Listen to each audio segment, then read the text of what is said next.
Wow, c'est The Master Blaster! De retour pour une nouvelle vidéo.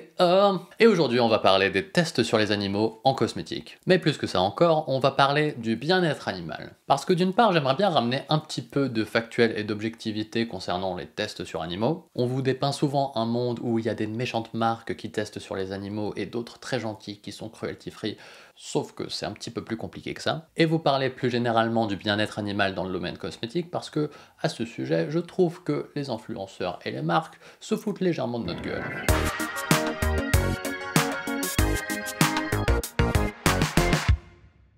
Déjà, commençons par les tests sur animaux. Est-ce que nos produits cosmétiques sont testés sur animaux?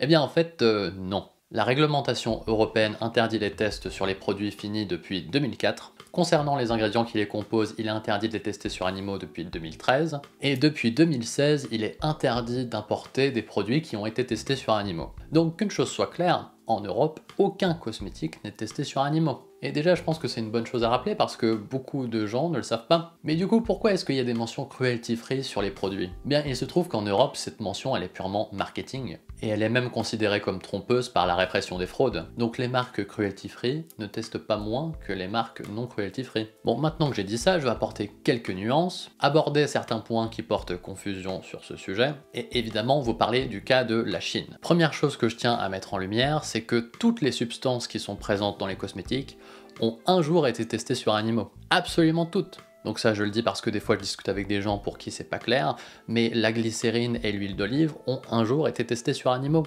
Parce qu'à une époque, il a bien fallu évaluer leur toxicité. Ensuite, quand on dit que les tests sur animaux sont interdits en cosmétique, on nous répond souvent que oui, mais il y a REACH. REACH, c'est quoi? C'est une réglementation européenne concernant les substances chimiques en général. Et ça aussi, ça porte à confusion parce que vous savez, des ingrédients qui sont présents en cosmétique sont bien souvent présents dans plein d'autres domaines, que ce soit l'alimentation, le médical ou l'ingénierie. Par exemple, la gomme de goire qui est très souvent utilisée dans les gels, c'est également un épaississant dans l'alimentation. C'est un additif alimentaire. Autre exemple, il y a le diméthicone qui est donc un silicone qui est utilisé comme agent anti-moussant dans les huiles de friture. Donc quand vous allez à McDo, vous mangez des silicones. Donc oui, il y a des tests sur des ingrédients qui sont entre autres utilisés en cosmétique, mais ils ne sont pas testés pour une utilisation spécifiquement cosmétique. En tout cas pour l'écrasante majorité du temps, parce qu'il se trouve que la réglementation européenne peut tout à fait exiger des tests sur animaux si on ne connaît pas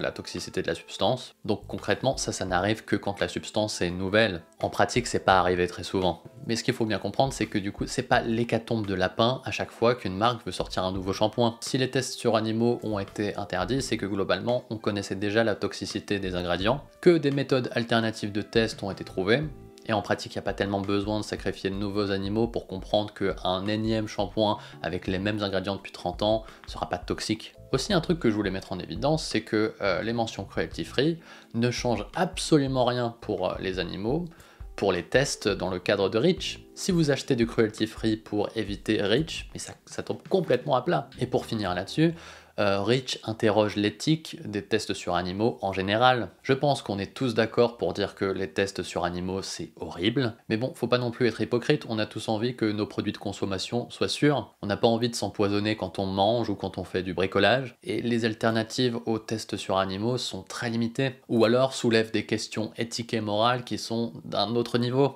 Là, il faudrait plus se diriger vers une chaîne de philosophie plutôt qu'une chaîne de beauté. Ensuite, parlons du cas de la Chine, qui est également un sujet compliqué, parce qu'il se trouve que la Chine exige des tests sur animaux pour certains produits. Alors déjà, premier point, c'est assez peu de produits finalement, parce que la plupart ne sont pas concernés par ces tests. Il n'y a pas d'obligation de test pour les produits dits généraux, comme par exemple les gels douche ou les shampoings. Pour en savoir plus, je vous mets quelques articles qui seront plus détaillés, parce que tout cela est assez compliqué, il y a des oui mais, il y a des conditions, bref. Donc la question à 2000 $ là, c'est est-ce que c'est immoral d'acheter des produits d'une marque dont certains produits sont potentiellement testés en Chine? Et là vous allez voir encore que tout n'est pas blanc ou noir, c'est plutôt beaucoup de nuances de gris. Parce que la facilité, ce serait simplement de se dire « Ah non mais moi j'achète pas de produits qui sont vendus en Chine, les marques elles ont qu'à pas vendre là-bas, hop hop hop, emballé, pesé, c'est terminé. » Sauf que première chose, c'est pas les marques qui testent, c'est le gouvernement chinois. Et les marques qui vendent là-bas, ce sont souvent des grands groupes qui sont implantés là-bas depuis un certain temps. Et si on peut leur reprocher de vendre en Chine,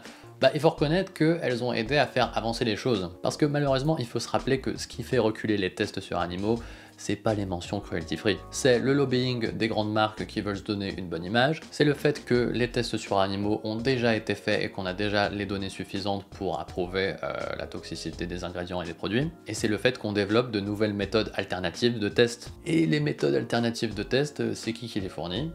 Bah, c'est les grands groupes. La Chine a récemment lâché un peu de lest sur les tests sur animaux, et j'aimerais bien vous dire que c'est par compassion pour les petits lapins, mais c'est pas du tout le cas. C'est parce que derrière, il y a des grands groupes qui ont mis des coups de pression et de l'argent sur la table. La Chine, c'est un pays problématique pour les droits de l'homme.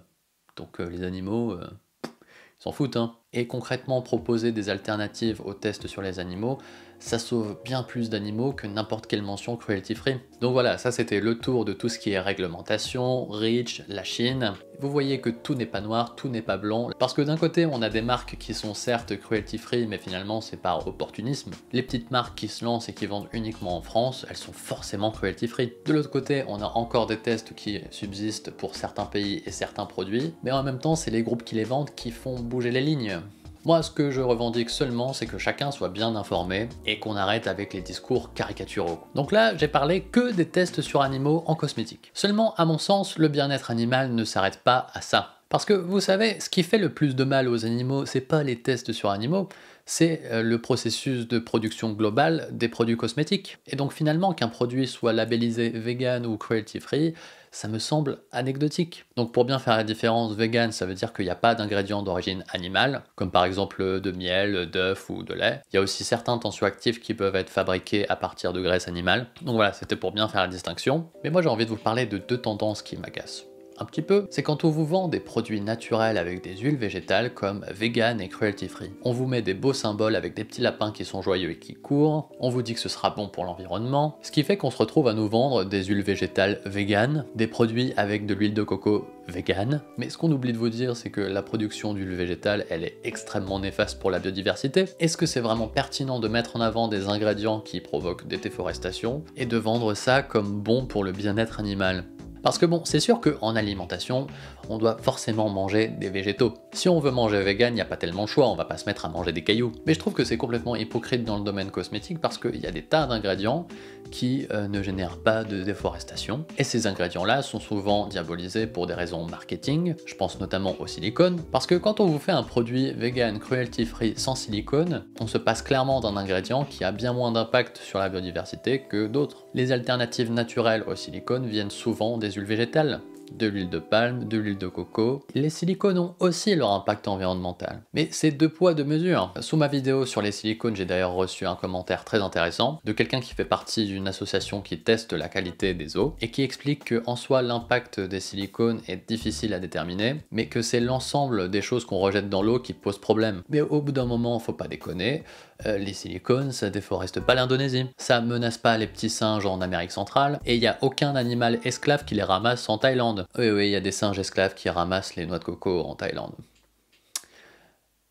Donc voilà, c'est bien de regarder les mentions vegan et cruelty free, mais intéressez-vous aussi à comment sont produits les cosmétiques, parce que bon, là ce qui se passe, c'est qu'on nous met des œillères et on nous fait pleinement accepter que des produits bourrés d'huile de palme et d'huile de coco sont bons pour le bien-être animal. Ça, c'est ce que j'avais à reprocher aux marques. Mais un autre truc qui me paraît aberrant, ce sont les tendances sur les réseaux sociaux. Parce que, en général, les influenceurs sont les premiers à vous conseiller des cosmétiques vegan, cruelty free, tout ça. Donc on nous parle de bien-être animal, mais en même temps, on rend vachement tendance tout ce qui est masque maison, des masques maison qui sont faits souvent à partir d'ingrédients d'origine animale d'ailleurs, yaourt, œufs, miel, des huiles végétales par litre. Et globalement, c'est très tendance de se mettre de la bouffe sur la tête. Quasiment tout le contenu cheveux sur TikTok, ce sont des masques maison. Alors en soi, chacun fait ce qu'il veut, hein. Si c'est ton plaisir de faire des masques maison, bon bah c'est ton choix. Moi je suis pas là pour juger, chacun fait ce qu'il veut. Mais au bout d'un moment, il faut comprendre que les masques maison, c'est pas du tout bon pour l'environnement, c'est pas du tout bon pour la biodiversité, le bien-être animal. Donc venir nous dire acheter du vegan cruelty free pour ensuite faire le buzz avec un masque maison révolutionnaire qui va nourrir et hydrater tes cheveux, non quoi. Parce que du coup, moi je prends des commentaires du style « Ah mais tes produits sont pas cruelty free ?» Mais bon, moi ça c'est ce que j'appelle du militantisme de canapé. Parce que d'une part, c'est faux. Et si le bien-être animal fait vraiment partie de vos préoccupations, je pense qu'il vaut mieux lutter contre le gaspillage alimentaire dans les cheveux. J'espère que cette vidéo t'aura éclairé et fait prendre un peu de recul sur ces mentions cruelty free, vegan. Si cette vidéo t'a plu, n'hésite pas à liker. Tu peux t'abonner à mon Instagram, à mon TikTok, et n'hésite pas à la partager. Sur ce, prenez soin de vous, prenez soin de vos cheveux. Ciao!